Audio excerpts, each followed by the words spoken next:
It's time for the Exorcist Believer, and I didn't get popcorn because I'm afraid I might throw it at the screen by the time I'm done. Wish me luck.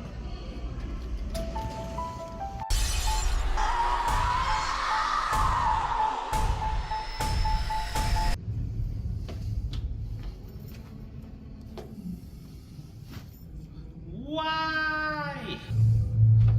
Just roll the intro. Welcome to another episode of the Popcorn Confessional. This is Dave from Nerdbox, and I'm accompanied by my wife Jenn, also from Nerdbox. And on this episode, we are talking about the Exorcist Believer. So fire up that Jiffy Pop and meet us in the booth.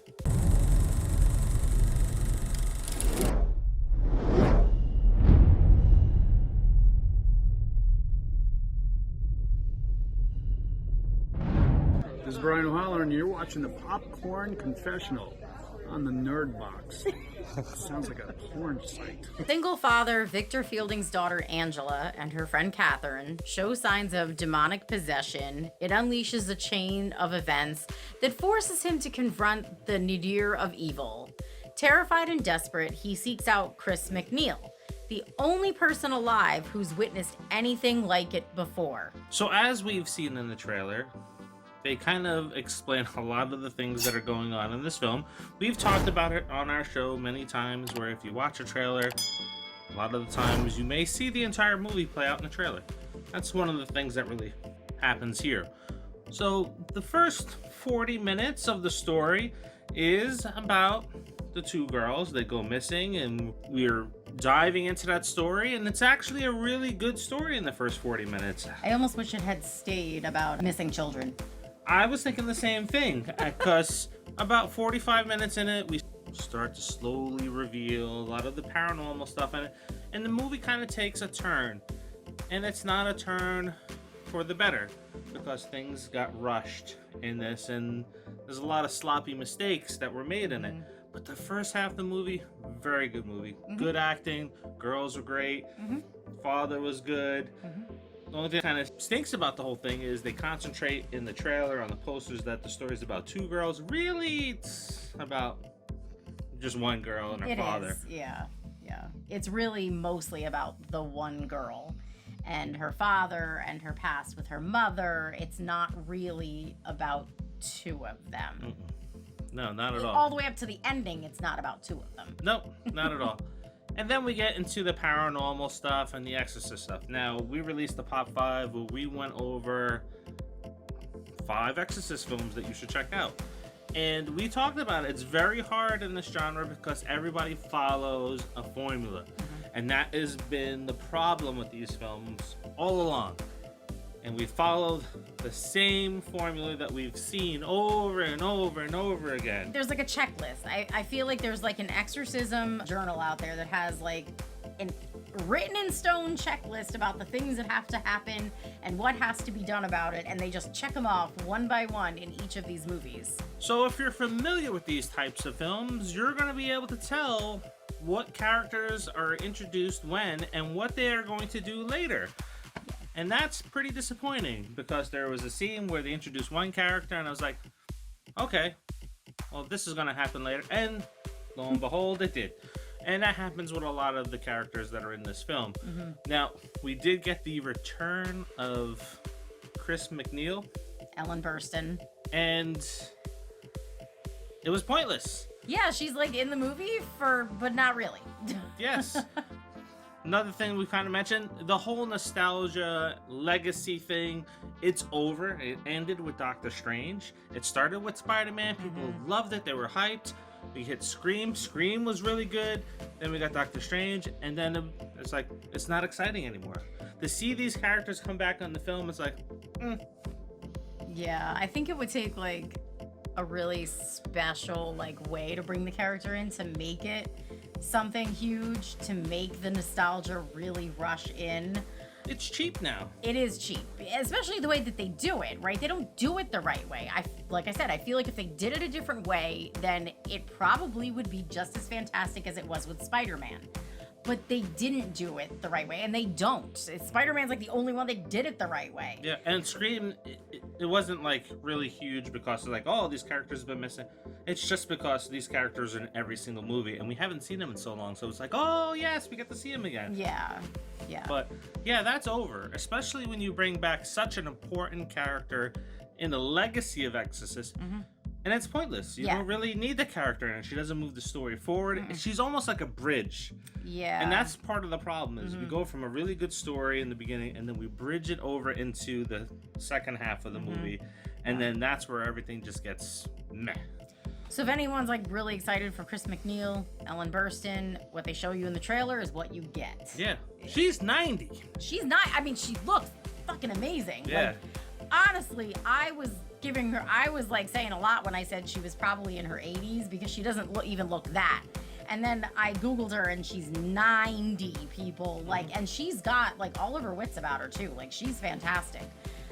More power to you, lady. I hope I look like that when I'm 90. I hope I live to be 90. So, but, and honestly, like all the scary, creepy shit they show in the trailer, yep, that's all you get too. Look, they paid $400 million for the rights to shoot this. That's not even the cost of filming it. Yeah. I don't know if they're going to make this back. I don't think so because Rotten Tomatoes is killing them right now. Yeah. And I get it because Rotten Tomatoes does that to a lot of films. They can be assholes sometimes. Most of the time. Pretty much all the time. But that's a lot of money, people. I don't think they're making that back. Yeah. The movie starts to rely heavily on jump scares. The scenes where there's going to be an exorcism in it, they drown it out with music. Like, you lose a lot of the detail that would have been happening within the room because of the sounds that they're playing. It's like, it's not even a jump scare. You're just playing loud music and it's distracting. Yeah. And the girls did great, but man, this is not a spoiler because it's mentioned in the trailer. Chris McNeil says this, but it's the Exorcist Squad. So Suicide Squad, Exorcist Squad. Yeah. Because in the trailer they talk about bringing all these fates together, and that's what happens in the movie. It's like, what? Yeah. What am I seeing? Why do we need all of these people involved in this? And a lot of it is such like a mismatch. Like, it doesn't make sense. I mean, first of all, I don't understand the main priest they brought in. Obviously, he's Catholic, but then they had like the priest from their own church. Yeah, there was a pastor. There was the pastor. I don't know what religion they are because they didn't mention that. I mean, Christian. It was Catholic. There was Christian. And then you had shamans. Yeah, and she used to be an oncologist, but doesn't believe in medication. I don't know how you're a cancer doctor and don't believe in medication, but whatever. Like, I digress. I'm not going to get into all that because that's just crazy. And then you have like the atheist, right? So like the husband, I guess like the widower father or whatever, I think he used to be religious because he knew stuff from the Bible, but then shit happened and he wasn't anymore. So yeah, it's like the first movie that they kind of try to follow the storyline a little bit with Father Karras where he loses his faith. Yeah. But that's what was missing in this movie. The personal conflict did not really play out as much as it did in the first one because Father Karras, you actually felt his guilt with his mom and seeing his mom come back and plague him a little bit through Reagan. It was a sad moment in the film. Yeah. This movie lacks that. Yeah, so this guy's conflict, I mean, you know what it is, sort of, and they don't actually tell you until like the end of the movie what the actual conflict was. And it's like, well, by that point, it's too late. Yeah. There's nothing after the credits. There's no mid-credits. So what do you rate this one? No. Yeah, this is a nope for me. It's not even something that's good to sleep on. It's just like, I don't want to watch this again. I don't think I could fall asleep simply for all the loud damn music that's going on constantly. Like, I think it would just wake me up. So I'm just going to say nope. Having followed what we saw with the previous Halloween trilogy, like 2018 was good. Kills was like, oh no. But I have to see where it's going in the ends. Maybe they redeemed themselves with the ends. They did not. I'm not going to go see the next one, Deceiver. No. Oh, I'm so glad you said that because I did not want to see Believer. But this one was like, oh, we're going to go see it. He made the choice. I did not want to see it. And I am so happy it's on film now. He's not seeing the next one. So we are not seeing the next one. Unless I cut it out because I'm the editor. Really? I can do that. Don't be a dick. We're not seeing it. I can make her say whatever I want in different spots. I'll swallow your soul! Put it on the Nerd Box page and be like, listen, he said we're not seeing it. Well, It is 31 Days of Halloween, so thank you for tuning in to the shows that we have playing. We have some great interviews that are up already, talking about some indie horror film festivals. We have some good interviews coming up. We have one with Judith Myers. We have one with the director of the movie Dice, the great slasher film that's coming up. So be sure to check all of that out. Also, swing by and check out 5 Things, because we started it this week talking about Halloween-themed movies, and next week we talk about horror movies that everybody loves, that we hate. And oh boys, there's some arguments. So here's the thing. I think that Anthony Hopkins is a really good actor to fall asleep to. Oh, Wow. no, you didn't. All right. No, he is. Good Yes, night, everybody. I did. He is a Good night, good. everybody. No, This one was wrong. That's all I'm gonna say. You'll know what I'm saying when we see it. Okay. Whatever. Anyway, don't forget, there's a couple things that you need to do. Like, comment, share, subscribe, and happy Halloween, people. Yes. If you jump over to our Facebook page, you can direct message me there, and we can talk about the film. We can talk about spoilers in the comments. We're not gonna make a spoiler. No, too much time invested in this.